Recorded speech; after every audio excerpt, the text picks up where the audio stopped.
धाम्ना स्वेन सदा सत्यं परं धीमहि सत्यं परं धीमहि सत्यं परं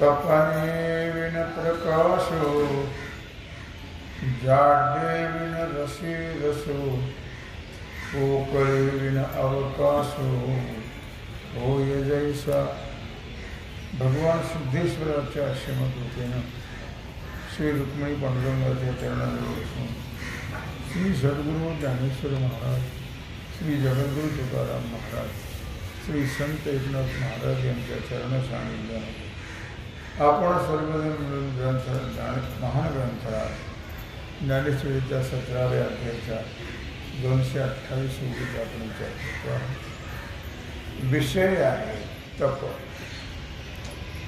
तपने विन प्रकाश जाडे विन रसो पोकळी विन अवकाश होय जैसा. तपने विन प्रकाश. उष्णतेपासून सूर्यप्रकाश नाही. सूर्यप्रकाश म्हटलं की उष्णता राहणारच. जाडे विन रसी रसो अर्थात जडत्वापासून अन्नामध्ये रस निर्माण होतो. पोकळी विण अवकाश होय. आकाश म्हणजेच पोकळी. पोकळीशिवाय आकाश नाही. त्याप्रमाणे तैशी आपुली सोय देखे आन आपुलिया स्वभावामुखे बिंबली हिवली दैशी अंगिके हिवोनेदी निजांग तैशी आपुली सोय दे. ही जे 2-3 उदाहरणं सांगितली, या उदाहरणाप्रमाणे आपलं जे सुखस्थान आहे, अर्थात आपलं सुखस्थान काय आहे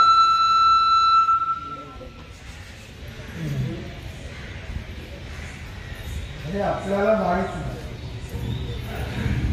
आपलं सुखस्थान काय आहे. आपण कशाला सुख मानतो. प्रपंचातल्या प्रत्येक वस्तूला सुखाचं स्थान मानतो. प्राप्त होतं दुःखच, पण ते सुखाचं स्थान नसतंच. सुखाचं स्थान जे म्हटलेलं आहे तो आहे आत्मा.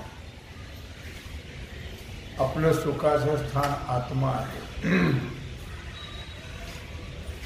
अर्थात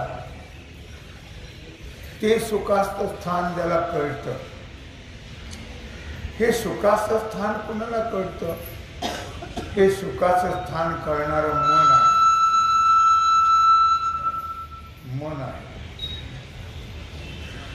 मनाला सुखाचं स्थान कळतं. असं जे मन आहे ते मन आपल्या ठिकाणी अनेक वृत्तीचं उत्पादन करतं. मनाच्या अनेक प्रकारच्या वृत्ती आहेत.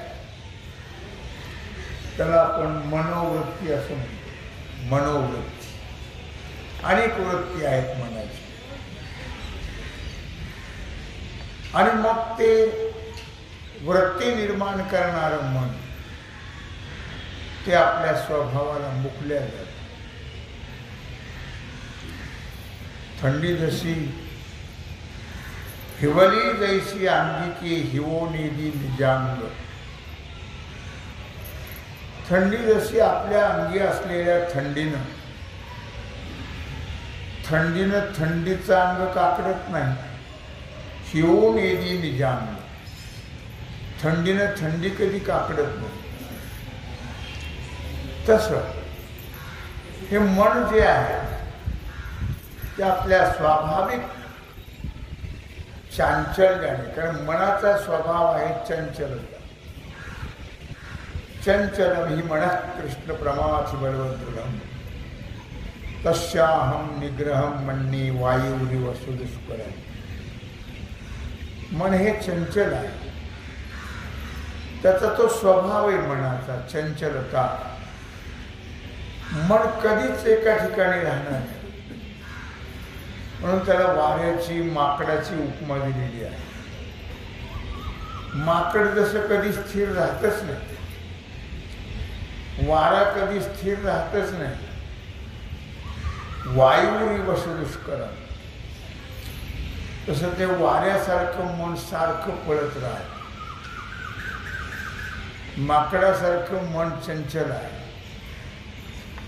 मन स्थिर कधी होतच नाही, सारखे उद्घाल उद्घाल उद्घाल उद्घाल, सारखे धावत राहतील, सारखं धावत राहत. असं जे आहे चांचल्ययुक्त त्याला मन म्हणतात. त्या मनाचा स्वभाव आहे चंचलता. चंचल चपळ असे तुकुंबाराचे प्रमाण. बहुचंचल चपळ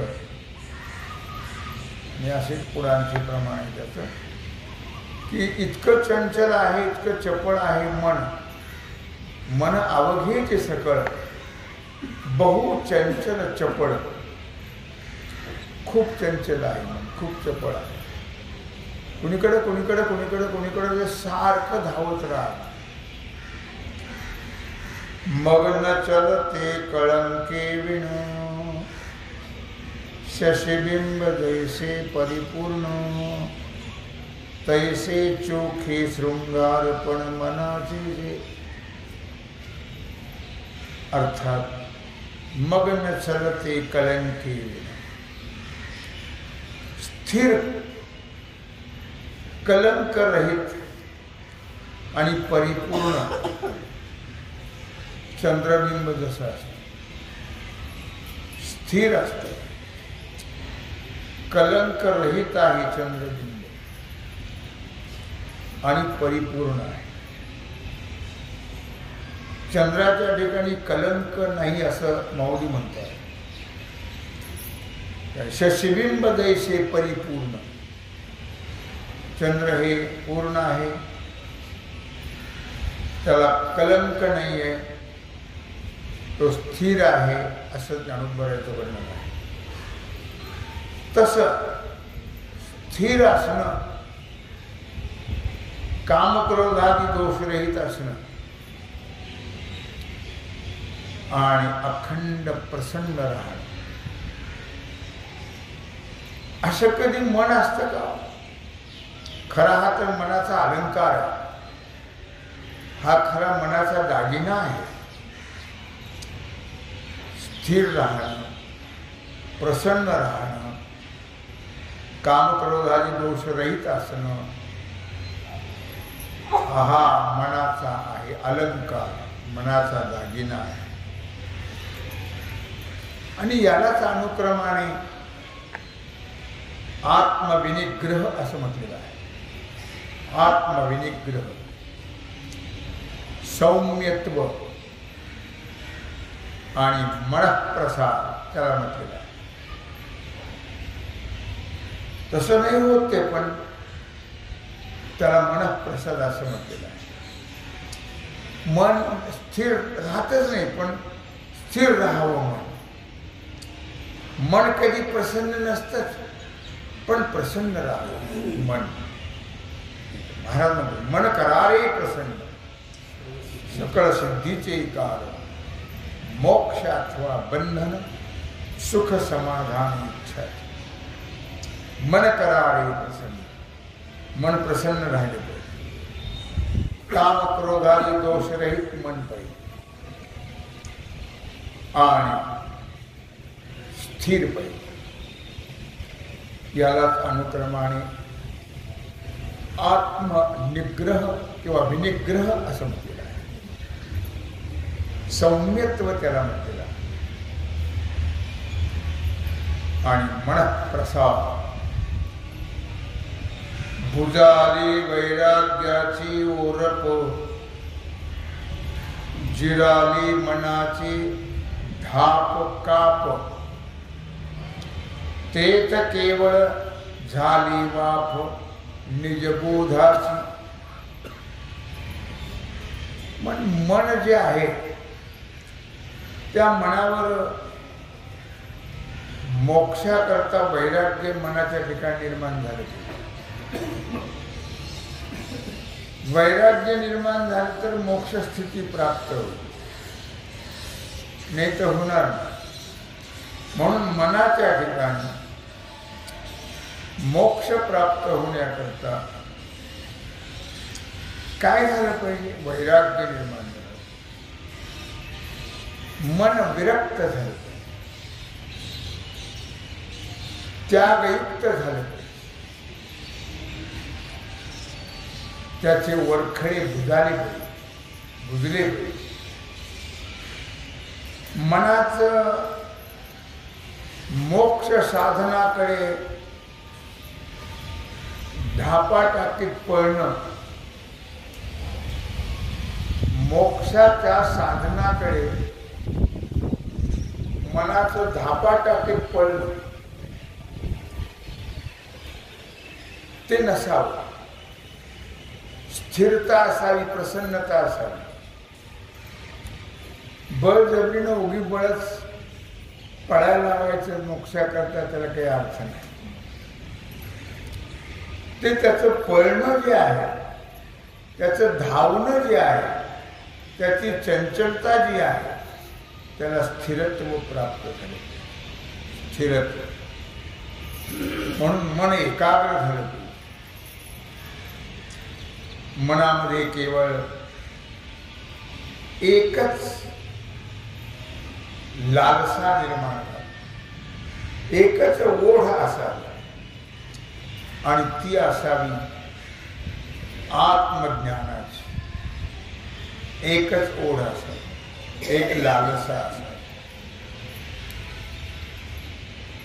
तरच मनाचं मन पण सिद्ध होऊ शकतं, नाही तर होत नाही. म्हणून विचारावया शास्त्र, रहाटवावे जे वक्त्र, ते वाचेचे सूत्र हाती न धरी. आणि म्हणून या गोष्टी घडण्याकरता मन केवळ आत्मज्ञानाकडे जाण्याकरता, आत्मज्ञानाची उष्णता निर्माण होण्याकरता मन स्थिर झालं, प्रसन्न झालं, एकाग्र झालं.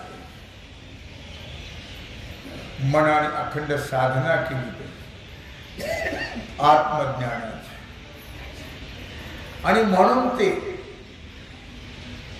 तोंड शास्त्राचा अभ्यास करण्याकरता, वाचा जी आहे, तोंड जे आहे, हे शास्त्राचा अभ्यास करण्याकरता पूर्वी कष्ट केल्याशिवाय, नुसतं शास्त्रार्थ तोंडाने म्हटलं तर जमत नाही. त्याच्याकरता पाठ पठण करावं लागतं, त्याच्याकरता त्याचे धडे घ्यावे लागतात, ते गिरवावे लागतात, ते पठण करावं लागतं. नुसतं शास्त्र म्हटलं तर काहीच होणार नाही. शास्त्राचा अभ्यास करावा लागतो, शास्त्राची चर्चा करावी लागते, शास्त्राचा अनुवाद करावा लागतो. आणि त्याच्याकरता किंवा व्यावहारिक गोष्टी करता सुद्धा ज्या बोलण्याच्या वाणीचा जो विषय आहे, तो दोरी सुद्धा हातात धरलेली नसावी. म्हणजे काय? म्हणजे आपल्या तोंडाने थोडं सुद्धा व्यवहाराची चर्चा करू नये, शास्त्र चर्चा करत राहावं, त्याचा अनुवाद करत राहावं, त्याचा संवाद करत राहावं, त्याचा अभ्यास करत राहावं. त्यामुळे काय होईल पुन्हा सांगितलं, ते स्वलाभ लाभलेपणे मन मनपणा ही धरू नेणे. मनाचा मनपणा केला पाहिजे. तो मनाचा मनपणा कशाने जाईल? स्वलाभ लाभलेपणे. जसं मीठ असतं का नाही, मीठ शिवतले जैसे लवणे आपले निज. पाणी मीठ कशापासून तयार होतं? पाण्यापासून. ते एकरूप कशात होतं? पाण्यात. त्याप्रमाणे मिठाला पाण्याचा स्पर्श झाला की ते पाणीरूप होऊन जात. अर्थात ते मीठपणा त्याचा राहत नाही. तसं हे मन जे आहे, हे मन केवळ आत्मलाभाच्या प्राप्तीमुळं मनपणा नष्ट करते, मनपणाला विसरून जाते, मनपणा राहत नाही. जोपर्यंत आत्मलाभ होत नाही तोपर्यंत मन हे मनच राहत. आणि आत्मलाभ झाला की मन आत्मस्वरूप होऊन जाते. मग ते मन राहत नाही. ते तके उठिते भाव तीही इंद्रिय मार्गी धाव. घेऊनी ठाकावे गाव विषयाचे ते थके उठते ते भाव. मग विचार करा की जोपर्यंत मन आहे तोपर्यंत इंद्रियाच्या मागे पडेल, विषयाच्या मागे पडेल. पण जोपर्यंत मन आहे तोपर्यंत एकदा मनाचा मनपणा संपला, एकदा मन हे आत्मस्वरूप झालं की मग ते इंद्रियाच्या मागे धावत नाही आणि विषयाच्या मागेही धावू शकत हो नाही. मन आहे तोपर्यंत या सगळ्या गोष्टी आहेत. मनाचा मनपणा संपला म्हणजे मन आत्मस्वरूप झालं, भगवत स्वरूप झालं. मन भगवत स्वरूप व्हावं त्याला फार महत्व. आत्मस्वरूप भगवत स्वरूप मन व्हावं की मग मनुष्य देहाला आल्याचं सार्थक झालं असं समजावं.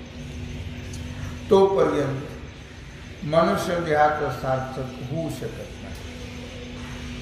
मनुष्य देह त्याचं जे साध्य आहे ते प्राप्त होऊ शकत नाही. म्हणून तिये मानसी भावशुद्धीच असे अपयशी. रोम सुची जैसी तळहाताची. म्हणून ती मानसी. आणि म्हणून जसं रोम सुची जैसी तळहातीची. तळहाताला जसे केस नसल्यामुळे ते तळहात आपोआपच शुद्ध आहे. शुची म्हणजे तळहात शुद्ध आहे. तिथं मळ नाही, तिथं केस नाही आहे. त्याप्रमाणे मन मलिन कोण बनतो? कुठपर्यंत होतं? जोपर्यंत मनाच्या ठिकाणी विकार आहे, जोपर्यंत मनाच्या ठिकाणी विषयाचा छंद, विषयाचा ध्यास आहे, तोपर्यंत मन हे शुद्ध होत नाही. तोपर्यंत मन पवित्र होत नाही. पवित्रतेचा अभाव तोपर्यंत राहतोच जोपर्यंत मन संकल्प विकल्प रहित होत नाही. मन म्हणजे याचा अर्थ स्थिर होत नाही, याचा अर्थ आत्मस्वरूप होत नाही. मन तोपर्यंत त्याच्या ठिकाणी पावित्र्य निर्माण होते, शुद्धता राहत नाही. लक्षात ठेवा. भगवान सांगतात अर्जुना काय जास्त सांगितलं, काय बहु बोलो अर्जुना, जैही दशा ए मना, तै मनस्तपाने तपोविधाना पात्र होयते. भगवान म्हणतात अर्जुना तुला काय सांगू जास्त. अरे बाबा, जेव्हा मनाला अशी अवस्था प्राप्त होते, म्हणजे जेव्हा मन निर्विषय होत, निरीक्ष होत, निष्काम होत, त्यावेळी त्याला मानस्तप असं म्हणतात. त्याचं नाव मानस्तप आहे. निर्विकल्प होणं, निर्विषय होणं, निष्काम होणं, निरीक्ष होणं, याचं नाव आहे मानस्तप. या गोष्टी जेव्हा घडतील तेव्हा त्याला मानस्तप असं म्हटलं जातं. त्याला नाव नंतर मानस्तप हे प्राप्त होतं.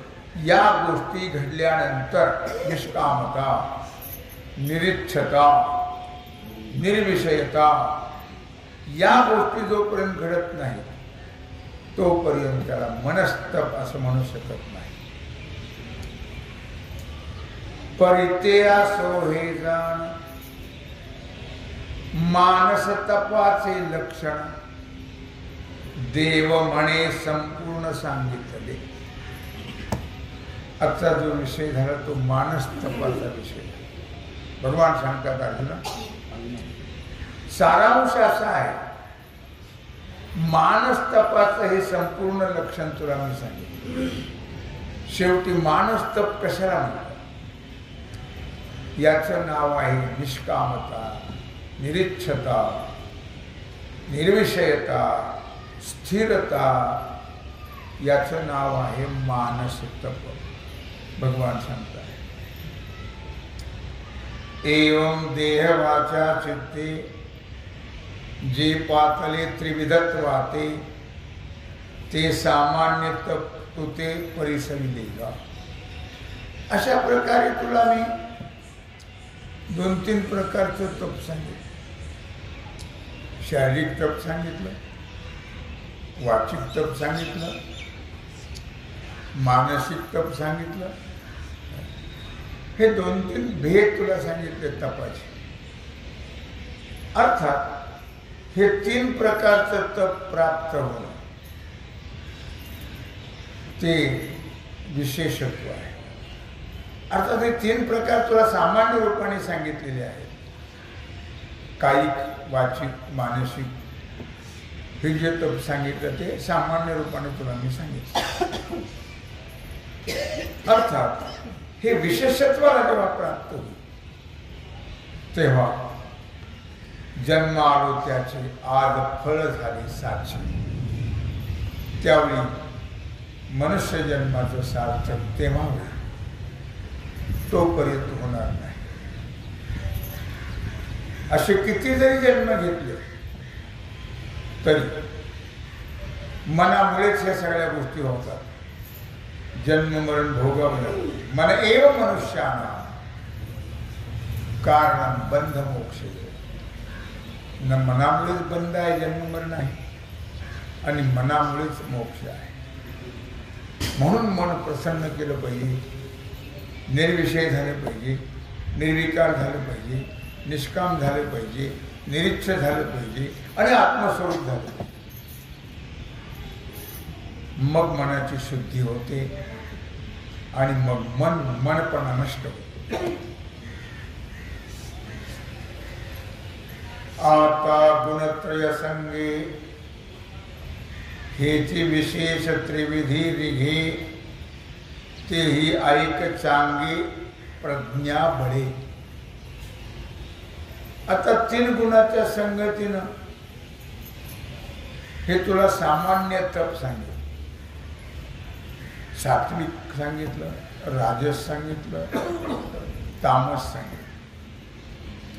शारीरिक सांगितलं, वाचिक सांगितलं, मानसिक सांगितलं. हे सामान्य तप 3 प्रकारच्या विशेषत्वाला प्राप्त होत. ते सुद्धा तो चांगली बुद्धी ठेवून ऐक. प्रज्ञा बळे चांगे म्हणजे चांगली बुद्धी ठेवून तुला मी त्याचा विस्तार सांगतो आहे, तर तू लक्षपूर्वक ऐक, तरच त्याचा उपयोग होईल. इकडे तिकडे जर वृत्ती गेली तर त्याचा उपयोग होणार नाही. म्हणून चांगल्या बुद्धीनं तू ऐक. इकडे तिकडे चित्तवृत्ती भटकू देऊस नको. श्रद्धया परया तप्तं तपस्तत्रं त्रिविधं नरैः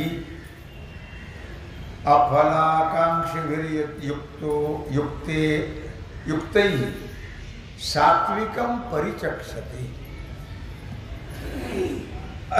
श्रद्धया परया तप्तं. आता या गोष्टी करण्याकरता काय पाहिजे? श्रद्धा.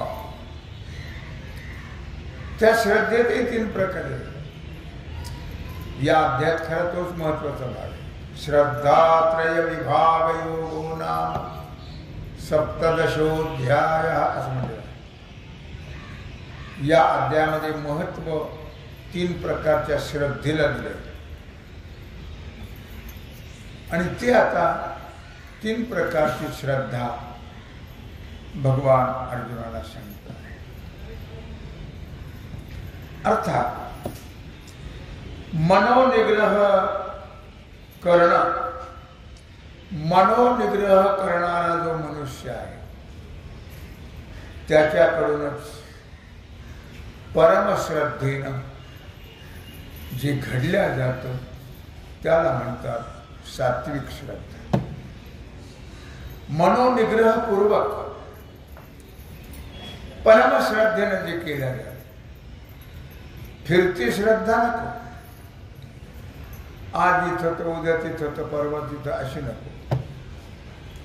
त्याच्याकरता मनोनिग्रह पाहिजे आणि परमश्रद्धा पाहिजे. फिरत्या श्रद्धेनं मोक्ष प्राप्त होत नाही. कुठेतरी